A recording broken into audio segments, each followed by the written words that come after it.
Love is in the air sa Lobo, Batangas dahil po sa isang sana all moment na paandar. Ang simpleng beach trip lang sana ay naging unforgettable moment. Pwedeng kiligin, pero bawal mainggit, ha? Tignan nga.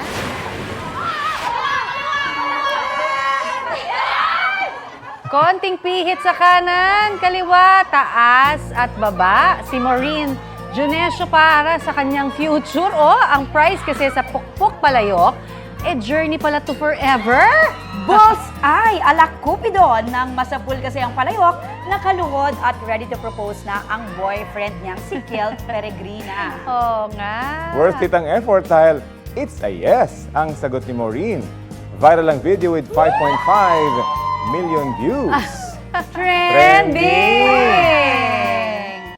Kapuso, para sa mga maiinit na balita, mag-subscribe sa GMA Integrated News sa YouTube. Sa mga kapuso naman abroad, subaybayan nyo kami sa GMA Pinoy TV at sa www.gmanews.tv.